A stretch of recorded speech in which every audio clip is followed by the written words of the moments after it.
Mills in Belfast. Today at 6, the Prime Minister's plan for the economy is torn up by her new Chancellor, who reverses almost all her tax cuts.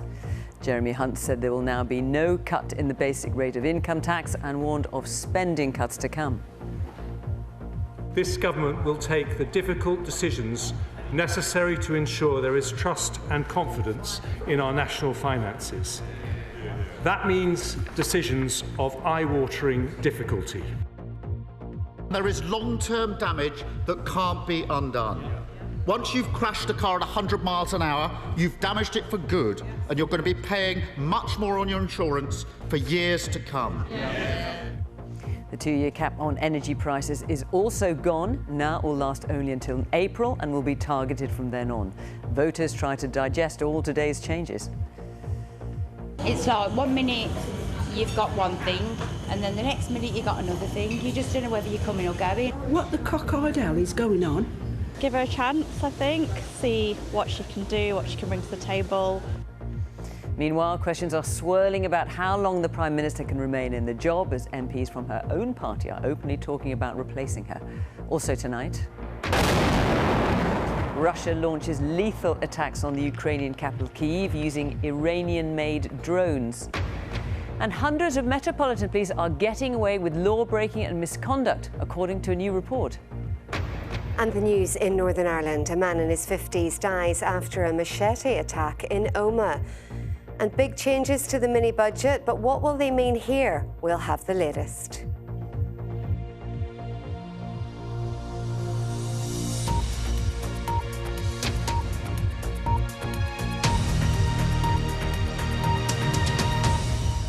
Good evening and welcome to BBC News at 6. So, it lasted just over 3 weeks. Today, almost all of the Prime Minister's plans for our economy, outlined in a so-called mini-budget, have been junked by her new Chancellor, Jeremy Hunt.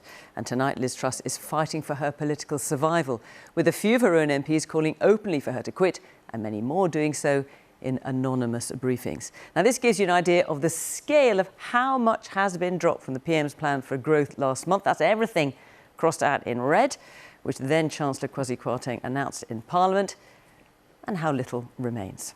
The 1p cut in the basic rate of income tax has been dropped indefinitely. It will remain at 20p. The 2-year cap on energy prices has been cut. It will now last until April next year and be more targeted after that. And the new Chancellor made it clear that there will be cuts in public spending to come, something the Prime Minister had insisted would not happen.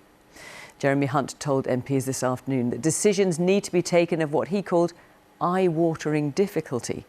The Labour leader, Sir Keir Starmer, accused the government of inflicting long-term damage on the economy. Our political editor, Chris Mason, has been watching the day's events unfold. A government on the run. Sorry about the rain, guys. The new Chancellor's even apologising for the weather. Jeremy Hunt was jogging before dawn, even thought of braking this morning. Any more U-turns? The answer was yes. News was already breaking. Mr Hunt was performing the last rites on almost all of Liz Truss's plans. Her programme for government, dead. Living hour by hour. This is what hand-to-mouth governing looks like. Camera crews were called to the Treasury, ministers so petrified by the pace of events, yanking big chunks of a massive announcement forward by a fortnight isn't enough. Even leaving it to this afternoon was too late for them. There was a statement filmed just after 11 o'clock too. No government can control markets, but every government can give certainty about the sustainability of public finances. And they're doing that by junking pretty much everything Liz Truss said she stood for.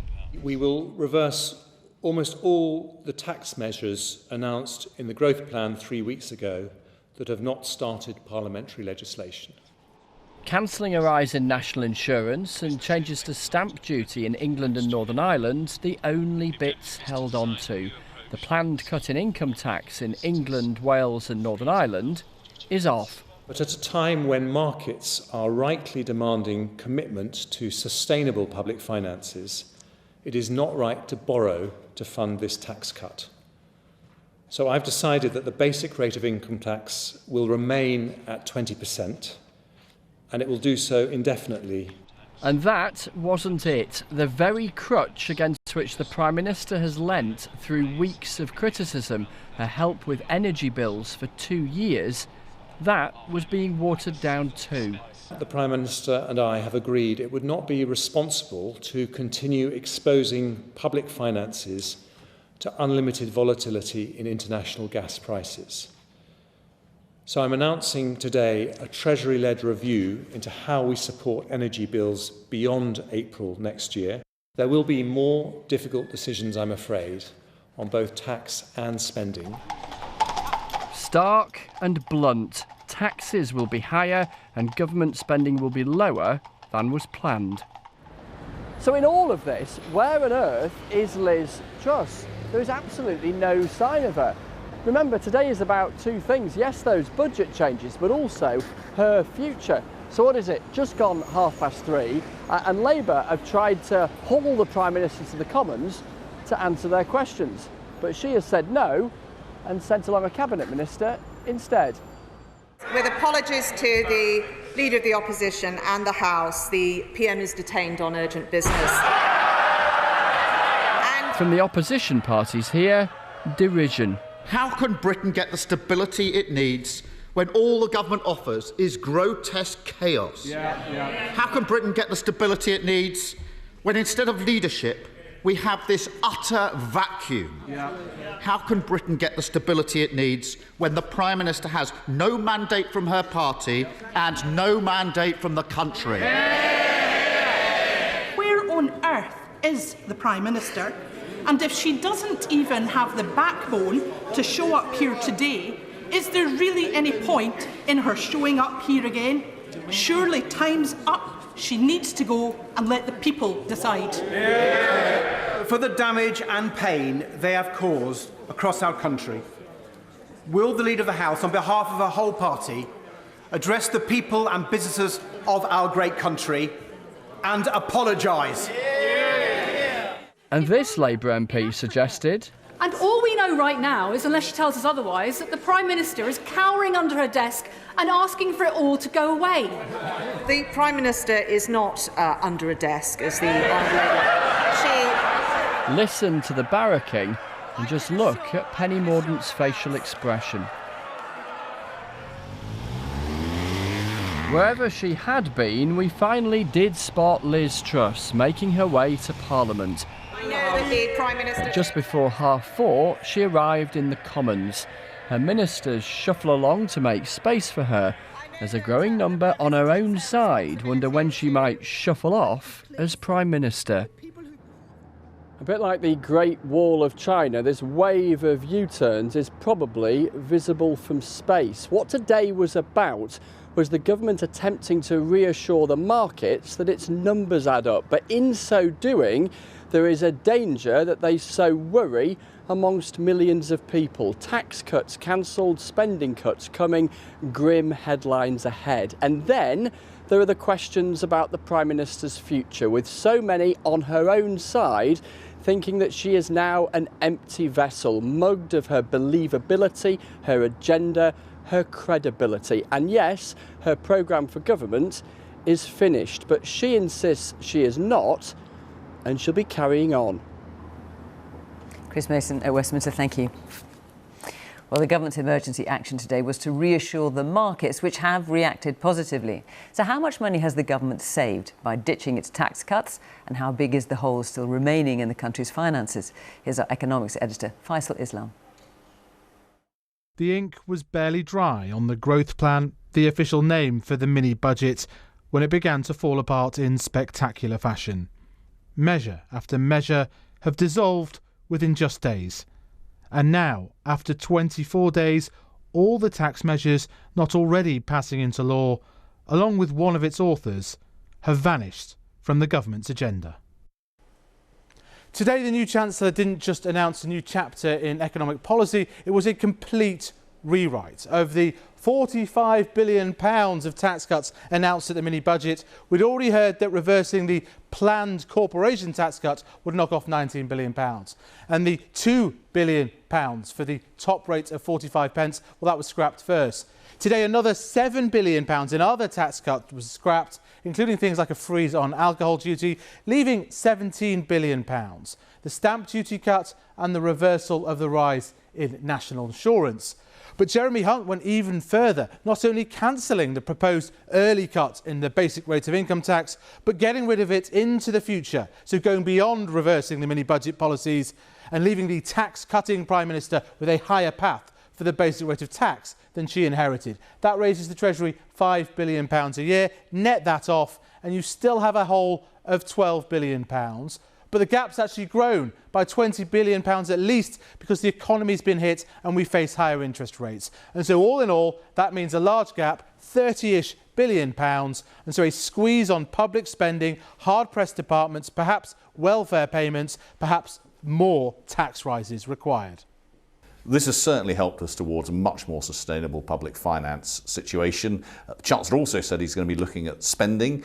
It's pretty unclear how much he'll need to do, but if he does much at all over the next 2 or 3 years, that will take us back to austerity because inflation has wiped out a lot of the increases that were announced last year. So any significant change to those spending plans will mean cuts to public spending budgets.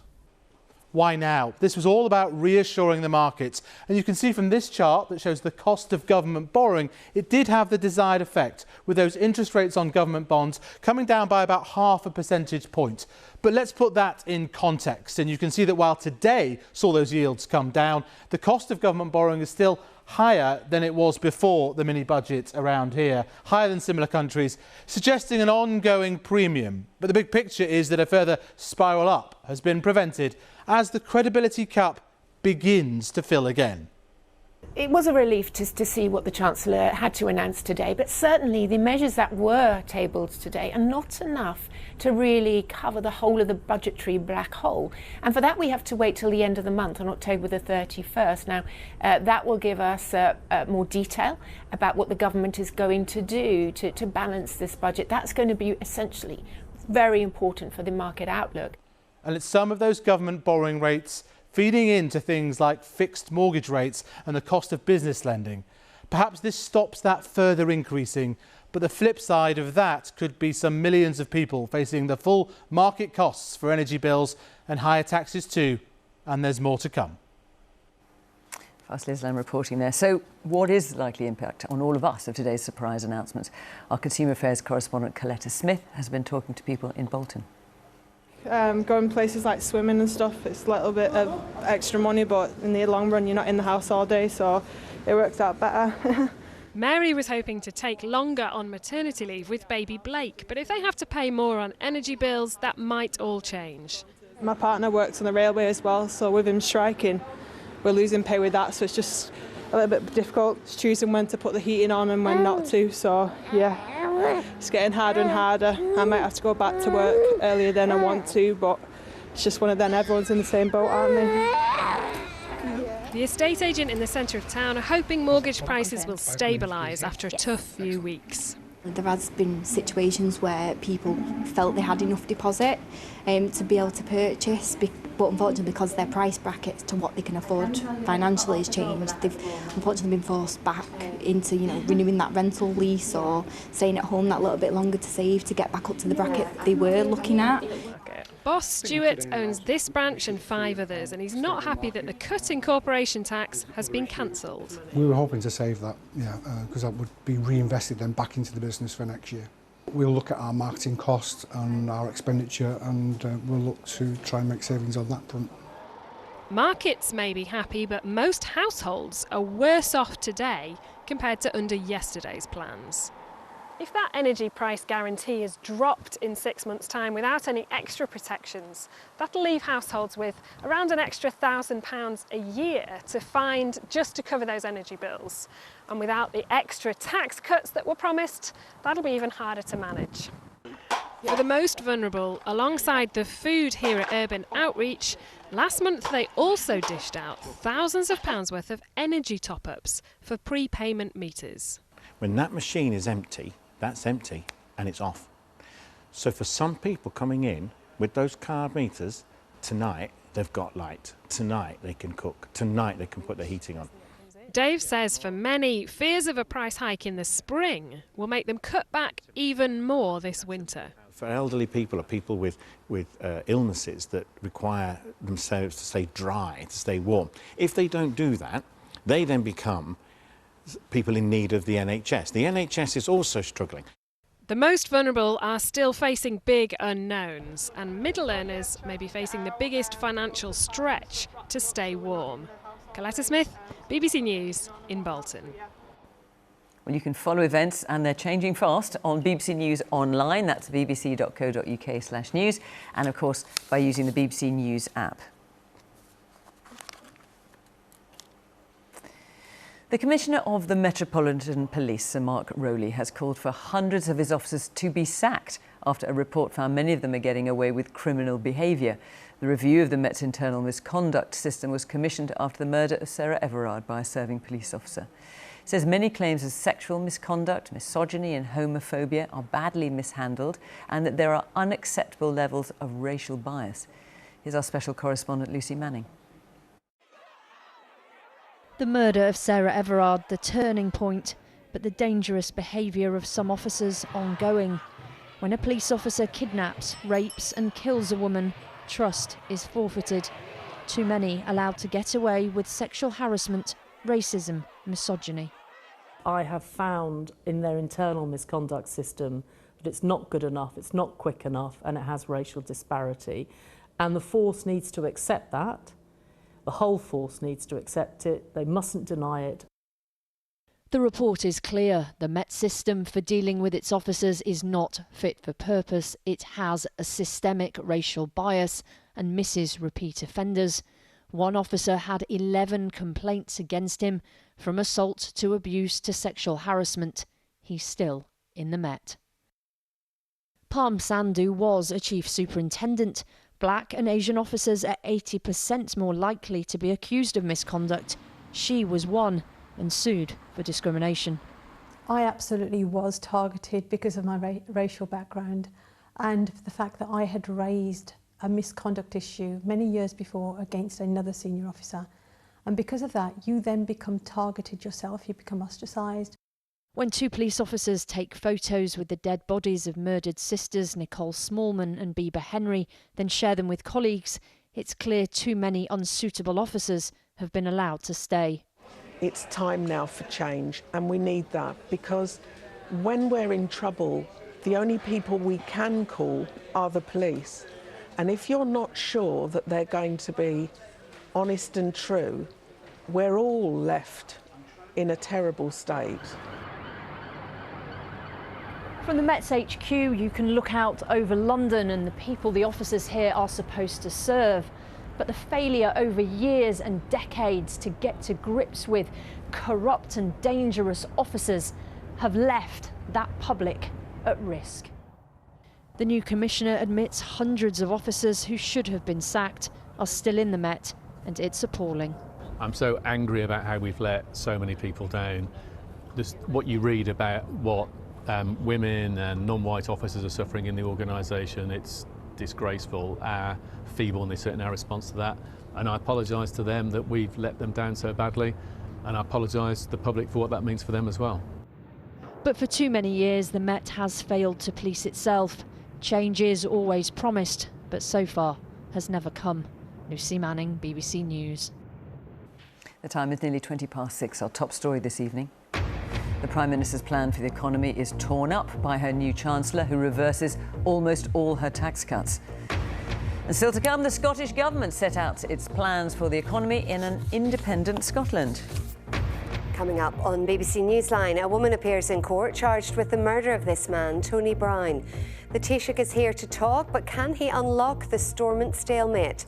And we hear how one North Belfast school has been helping students with their mental health.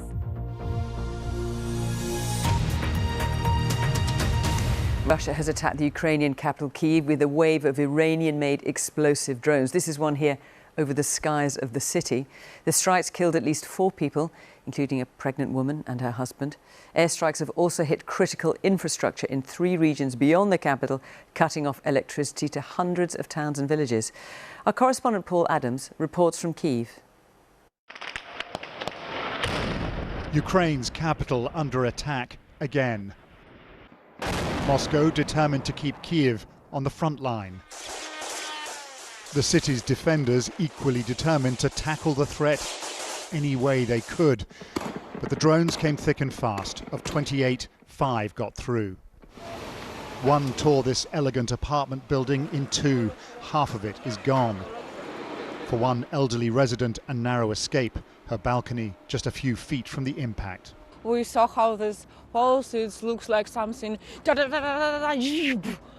think it's terrible. It's like a terrorist act. I heard it at 6 in the morning. I couldn't sleep all morning, and then I heard the second one. It just comes out of nowhere. It's been a few hours since the explosion here in the middle of the city, but as you can see, there's still frantic rescue work going on. This is the second time in a week that the centre of Kiev has been hit. Among those who died here, a young couple, the woman 6 months pregnant. For the city's mayor, the aim of all this is clear. The target destroyed the whole infrastructure of Ukraine, destroyed the infrastructure in our hometown. They less people freezing in the winter, less people do it without electricity. The Russians want to make the humanitarian catastrophe in our hometown. Russia has used hundreds of Iranian-made attack drones in recent weeks. They're low-flying and hard to shoot down. Ukraine says it needs more help to deal with them. Offices of Ukraine's national energy company were hit today. Infrastructure facilities targeted outside the capital too. Moscow's assault on the fabric of daily life goes on. Paul Adams, BBC News, Kiev. The Manchester United footballer Mason Greenwood has appeared in court charged with attempted rape. The 21-year-old is also charged with assault and engaging in controlling and coercive behaviour. All bird keepers in England, Scotland and Wales must now follow strict biosecurity measures by law after an avian influenza protection zone came into force across Britain at midday today. The government made the announcement following an increase in the rates of bird flu in wild birds and on commercial premises. Our Rural Affairs correspondent Claire Marshall has more. Canada geese are welcome guests on the waters of Langford Lakes Nature Reserve. So the public can't come through here. But last week, 20 birds were found dead. And Dave Turner took us out to check for more. And as you can see here, this is a young swan that I found this morning. As you've seen today, we've got large numbers of Canada geese here, lapwings, etc. And yeah, you don't know what potentially could be coming or going from site. So it could be a long winter for you? It could be a very long winter, unfortunately, yeah. Dave, what's that? Wow, yeah. Then, on our way back, we found the young swan's parent. Swan, and obviously, something has scavenged on it already. The main risk period is always over winter. We spoke to the chief vet, who says the pandemic striking wild and captive birds is unprecedented. We've never had to do this before. We've never had this level of environmental infection going on that's posing such a risk. Today's prevention zone order means stricter biosecurity. If a captive bird gets infected, they must all be killed. Across the EU, more than 48 million birds have been culled. It's devastating some businesses. This free-range farmers in East Anglia, the epicentre of the current outbreak. So financially, this is a huge cost to business. The clean down, disinfecting, the loss of the production space, the cost of that runs into hundreds of thousands of pounds, if not millions of pounds. It's a huge, huge financial cost. Back on the reserve, behind the mask, is a wildlife ranger, more used to caring for the birds rather than bagging dead ones. They're off to be tested by government vets. Meanwhile, the fate of all the other birds here hangs in the balance. Claire Marshall, BBC News, Wiltshire. The Scottish Government has set out its plans for the economy in an independent Scotland. The paper detailed proposals for issues such as currency, trade and border arrangements, and are being released as the Supreme Court considers whether Scotland can hold another independence referendum without the permission of Westminster. Our Scotland editor, James Cook, reports. Are you voting for independence or not? That's the question. And to help these voters and their fellow Scots answer it, Nicola Sturgeon has been setting out the economic case. The UK economy is in long-term decline. The UK economic model is failing and failing badly. But in relation to an independent Scotland, people want to know, indeed, people have a right to know this. Can we do better? Do we know how to do it? And will it be worth it? Her answer, emphatically yes. But there were questions about checks on the border, when a new currency could be launched, how an oil fund would work, and more. Is it not simply a fact that the first years, perhaps even the first decades of an independent Scotland, would require tax rises, spending cuts, vast and expensive borrowing, or a combination of all of those? Is this an easy path for any country? No, but it is one that we are able, doing it this way, to guide through a sensible approach consistent with our values. Scotland already has some of the building blocks of an independent state, a parliament for a start. This document attempts to sketch out the economic architecture, but opponents say it's still not enough. I don't think any of the circumstances about Scotland being able to be part of a strong United Kingdom have changed in terms of the questions that need to be answered. People are desperate to know exactly what it is that independence would actually mean. This paper doesn't provide that. This isn't a plan for change. It isn't a solution to the Tory-made crisis at the UK. It's a plan for yet more crisis, a doubling down of crisis from the SNP. But what about those voters? How do they feel about the independence debate? Economically, yes, there's going to be the upheaval, but every country that got its independence the first few years had its upheaval because they had to set up central bank, they had to set up all the institutions. Brexit isn't done yet. We're still feeling the pain for that. And I think financially, this is a terrible time to go for India Ref 2. We've got inflation running at 10-11%. Imagine the Hadrian's Wall border crossing. But do you not think that we possibly have resources? We have a lot of wind in Scotland. Can we use this? Can we generate more power? Can we sell this power? We've heard the Saudi Arabia of renewables, the state-owned energy company. These are all things the Scottish Government could have done and the SNP said they wanted to do, and they just haven't done. Yeah. So how do we know that that's going to happen after independence as well? But there's so many little things, and all they're asking you is, do you want to be independent or do you not? It's a yes or no question. Yeah. How difficult? That's a difficult thing to answer. If they get a chance, because we are all waiting for the Supreme Court to rule on the legality of another referendum. James Cook, BBC News, Edinburgh. Well, let's return to our top story, and yet more U-turns by the government as it ditches almost all of last month's mini-budget, the latest twist in what's been an extraordinary few weeks. Our political correspondent Alex Forsyth has been to Coventry and Nuneaton to see what people there make of it all. In the Warwickshire countryside, this historic hotel and golf course, like many businesses, battled through the pandemic to be faced with rising bills and economic instability. Owner Rick has been a Conservative supporter, but he has long been losing faith in the government, saying it's overlooked hospitality businesses like his. And watching the Chancellor today left him far from convinced about what's ahead. This government has been a pretty chaotic show, and they've got an awful lot of work to do to convince me that they really do know where they're going and what they're doing. Do you have faith in Liz Truss and this government? I've never felt less confident in a government in this country. Never. Nearby, Nuneaton is a constituency that often reflects the national political picture.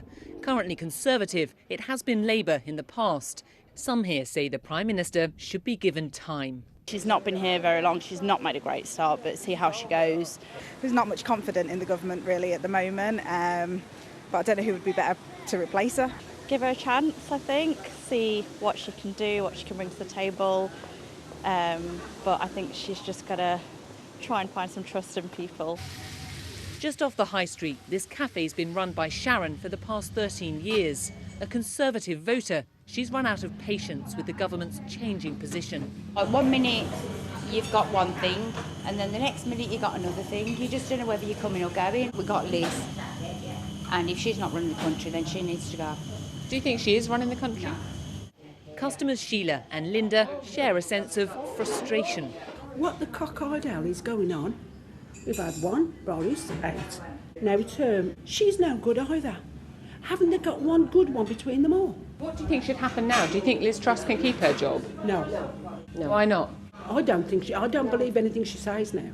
I don't think she's capable of running the country, and why they voted her in, I have no idea. So whether there's a change at the top or not, the past few weeks certainly seem to have come with a political price. Alex Forsyth, BBC News, Warwickshire. Let's take a look at the weather now with Chris Fawkes. Hi, Chris. Hi, Fiona. Well, we had some beautiful sunshine eventually across England and Wales after, for some, a wet start to the day. But the rain from an area of low pressure was reluctant to ease away from Scotland. Indeed, we've still got a bit of rain left over from the same area of low pressure at the moment. That low will pull away northeastwards overnight tonight. And then what will happen over the next few days is we get this ridge of high pressure building in across the north of the UK, bringing with it some quite cool air, battling this area of low pressure to the southwest that has mild air, but will eventually be threatening outbreaks of rain towards the middle part of the week. Now, overnight tonight, the rain will clear away from Scotland. We'll just be left with a few showers for Shetland, Orkney and Aberdeenshire by the end of the night. Clear skies, allowing temperatures to dip down into low single figures. Then later in the night, we'll start to get a bit more moisture coming into that across England and Wales. And I think that's a recipe for seeing some mist and fog patches, probably the worst of these across Wales, the Midlands and parts of southern England as well. Any mist and fog could take a few hours to clear out of the way as well. But otherwise, we've got a fine day of weather, lots of sunshine around, a threat of a little bit of rain towards the far southwest of England late in the day, and maybe an odd passing shower for the far northeast of Scotland. But for most of you, it's fine, and for many, it's pretty mild as well. It's a Wednesday, and that area of low pressure starts to flex its muscles more. The breeze picks up and we start to see more cloud working in from the southwest, along with some sporadic bursts of rain.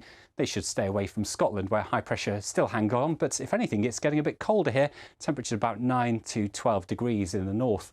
For Thursday, a band of rain extends from our area of low pressure to the southwest. That pushes northwards through the day. The rain's going to be quite heavy at times. Temperature's still about 12 in the north, a little bit below average for the time of year, but mild in the south. 19 in London, well, that's about 3 degrees above average for this stage of October.